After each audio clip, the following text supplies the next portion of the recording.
আমরা আজকে ডেপুটেশন দিতে এসেছি। আপনারা যেটা গতকালকে দেখেছেন, আপনাদের পর্দাতেই আমরা দেখিয়েছেন যে কোচবিহারে আমরা আজকে দেখতে পাচ্ছি একটা দুর্বৃত্ত রাজ চলছে। গত 19 তারিখ যে কলেজ বিশ্ববিদ্যালয়ে ছাত্র ধর্মঘট ছিল, যে যোগ্য শিক্ষকদের সম্মানের সাথে স্কুলে ফেরানোর দাবিতে সারা রাজ্যব্যাপী যে আন্দোলন হচ্ছে, 15ই মে ওই কলকাতার বিকাশ ভবন চত্বর যেভাবে শিক্ষকদের রক্তে রাঙিত হয়, যেভাবে রক্তস্নাত হয় বিকাশ ভবন চত্বর, এই ঘটনার প্রতিবাদে দায়িত্বশীল ছাত্র সংগঠন হিসাবে আমরা AIDSও সারা রাজ্য জুড়ে আন্দোলন নেমেছি, ধারাবাহিকভাবে আন্দোলন নেমেছি। আমরা ধারাবাহিক আন্দোলনটার পরিণতিতেই 19শে মে ব্যাপক সর্বাত্মকভাবে এই ছাত্র ধর্মঘট সফল হয়। কিন্তু আপনারাও দেখেছেন ওই কোচবিহার পঞ্চানন বিশ্ববিদ্যালয়ে যখন ধর্মঘট থেকে ফেরার সময় জাস্ট ক্যাম্পাস থেকে বেরোবে, এই সময় আমাদের কর্মীদের উপর, ছাত্রী কর্মীদের উপরেও এই TMCPর কিছু দুষ্কৃতী তারা ব্যাপকভাবে আক্রমণ নামিয়ে আনে এবং আত্মরক্ষার চেষ্টা করা হয় আমাদের থেকে। এবং তার এই হামলার পরে আমরা দেখি আমাদের মোট 11 জন আহত হয়, 6 জন গুরুতর বড় আহত অবস্থায় একদিন হাসপাতালে ভর্তি ছিল এবং তার মধ্যে 2 জন ছাত্রী কংগ্রেস ছিল। এই ঘটনার প্রতিবাদ জানিয়ে এবং দুষ্কৃতীদের গ্রেপ্তারের দাবি নিয়ে আমরা সুনির্দিষ্ট নাম নিয়ে কোচবিহার থানা, কোচবিহার যে কোতোয়ালি থানা, সেখানে আমরা FIR করেছি। কিন্তু আমরা একটা অদ্ভুত পুলিশি নিষ্ক্রিয়তা দেখতে পাচ্ছি এবং পুলিশ যে বাস্তবে দুর্বৃত্তদের সাথেই আছে, দুর্বৃত্তদের বারবার যে সাহসটা পাচ্ছে, সেটারই পরিণতি হলো গতকালকে ক্যাম্পাস থেকে আমাদের এক কমরেডকে, আমাদের এই কোচবিহার পঞ্চানন বিশ্ববিদ্যালয়ের ইংরাজি বিভাগের ছাত্র সন্দীপ বর্মনকে, সেই ক্যাম্পাস থেকে সে যখন ক্লাস করে বেরোচ্ছিল, তাকে কিছু দুষ্কৃতী, সেই বিশ্ববিদ্যালয়ের 2 জন ছাত্র, তারা নিজেদের পরিচয় দেয় ছাত্র বলে, তাদের ছাত্র কতটা থাকবার মর্যাদা আছে এটা আপনারা ভাববেন, তারা ক্যাম্পাসের মধ্যেই সেই সন্দীপ বর্মনকে আক্রমণ করে এবং সন্দীপ বর্মনকে তারা ব্যাপকভাবে মারতে মারতে টোটোয় করে কোচবিহার কলেজের ইউনিয়ন রুমে নিয়ে আসে এবং সেখানেও মারতে থাকে।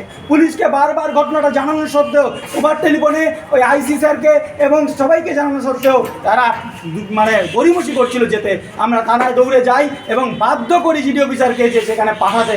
তারপরে সেই থানার থেকে গাড়ি যায়। কিন্তু একটা অদ্ভুত বিষয় আমরা দেখলাম, থানার থেকে গাড়িটা রওনা দিল, তারা সন্দীপ বর্মনকে ছেড়ে দিল। তাহলে এটা কি একটা যোগ সাজস? কারা করছে? তাহলে এইটাতে দুর্বৃত্তের বাংলা। কোচবিহার যে শান্ত কোচবিহার আমরা জানি, এই চলবে, এই দুর্বৃত্তের রাজ চলবে। আমরা দেখলাম ওই গত 19 তারিখে ওই কোচবিহার মেডিকেল কলেজ সংলগ্ন জায়গায় একজন টেকনিশিয়ান, আজকে পেপারে এসেছে, একজন টেকনিশিয়ানকে কীভাবে ব্যাপকভাবে মারে। এই দুর্বৃত্তায়ন যদি চলে, এটাকে আমরা ধিক্কার জানাচ্ছি এবং আমরা সন্দীপ বর্মন সুনির্দিষ্ট নাম দিয়ে কারা তাকে অপহরণ করেছে তাদের নাম দিয়ে থানায় অভিযোগ জানিয়েছে, কিন্তু এখনও কিন্তু তার সুরাহা করছে না। এই যে পুলিশি নিষ্ক্রিয়তা, পুলিশের এই যে একটা জঘন্য ভূমিকা, পুলিশ যে নিরপেক্ষতা রাখছে না, এটাকে আমরা ধিক্কার জানাচ্ছি।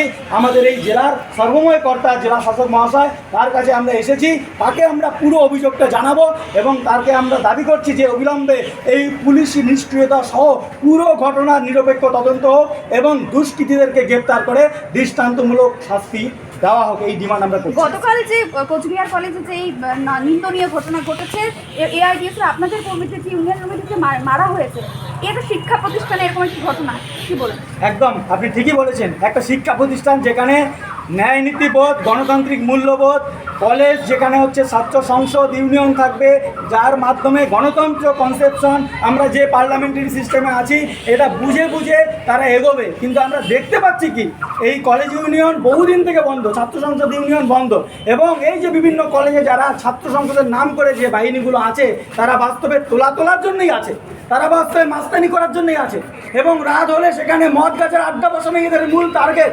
এবং এর সঙ্গে ওই কলেজগুলোর কর্তৃপক্ষেরও যোগ সাজস যে আছে, এটা আমি নিঃসন্দেহে বলতে পারি। কেননা গতকালকে যখন একটা কলেজে 1000টা CCTV ক্যামেরা আছে, ন্যাক ভিজিলার যে কলেজে B+ গ্রেড পায় কোচবিহার কলেজ, তাহলে সেখানে একটা ছাত্রকে নিয়ে যাচ্ছে, তাকে চ্যাঙ্গলা করে নিয়ে যাচ্ছে, এটা CCTVতে কি প্রিন্সিপাল স্যার দেখতে পারেন না? আমি নিজে প্রিন্সিপাল স্যারের নম্বর আছে আমার কাছে, আমি তাকে ফোন করেছি। স্যারের মেয়ে কিছুদিন আগে মাধ্যমিকে ভালো রেজাল্ট করেছিল, আমরা গিয়েছিলাম যে স্যার আমাদের একটা ছেলেকে আপনাদের ইউনিয়ন রুমে আটকে মারছে। বলছে আমি দেখছি। দেখছি তিনি আর কিছু কোনো খবর দেয়নি, পরে ফোন ধরছেন না। এটা কি কলেজের ক্যাম্পাসে ইউনিয়ন রুম কি মদ গাঁজা খাবার এবং বাইরের থেকে ছাত্রদের নিয়ে তাকে পেটানো, এই কি চলবে? এই জন্যই কিন্তু আজকে আমরা দেখতে পাচ্ছি কলেজগুলোতে ছাত্র সংখ্যা শূন্য হচ্ছে, কলেজগুলো ছাত্রছাত্রীরা ভালো করে যেতে পারছে না, কারণ গণতান্ত্রিক পরিবেশ একদম ধসে গেছে। এই পাশে আমাদের যে দিনাটা কলেজ জানেন আপনারা, সেখানে কিছুদিন আগে শিক্ষকরা রাস্তা অবরোধ করেছিল, কেন? তাদের উপর থ্রেট দিচ্ছে। এই কঞ্জিয়ার 55 বিশ্ববিদ্যালয়ে শিক্ষকদের উপর থ্রেট দিচ্ছে। তাহলে এই যে থ্রেট কালচার, যে অভয়ার বিচারের দাবিতে যে আন্দোলনে আমরা বারবার এই শব্দবন্ধটা খুঁজে পেয়েছি, যে এই থ্রেট কালচার বন্ধ করতে হবে, এই থ্রেট কালচার কিন্তু এখনও ব্যাপকভাবে বিরাজমান। থ্রেট কালচারের পান্ডারা কিন্তু আবার সতেজ হচ্ছে। তাই সমস্ত বিবেকবান ছাত্র সমাজ, মেহনতি মানুষ, ওই অভিভাবকবৃন্দ, শিক্ষক শিক্ষিকা সকলের কাছে আমাদের আবেদন, আপনারা আসুন এই থ্রেড কালচারকে রুখে দেওয়ার জন্য সকলে কাঁধে কাঁধ মিলে লড়াই করি। এই থ্রেড কালচার যতদিন থাকবে, আমাদের আপনার ঘরের ছেলেমেয়েরাও কিন্তু ভালোভাবে শান্তি মতন সে ঘুরে ফেরাতে পারবে না। তারা আজকে কোচবিহার শহরে আমরা দেখি ছাত্রছাত্রী সহ সকলে একটা নিরাপত্তার অভাব বোধ করছে, যেটা আমি পূর্বেই বললাম আপনাদের।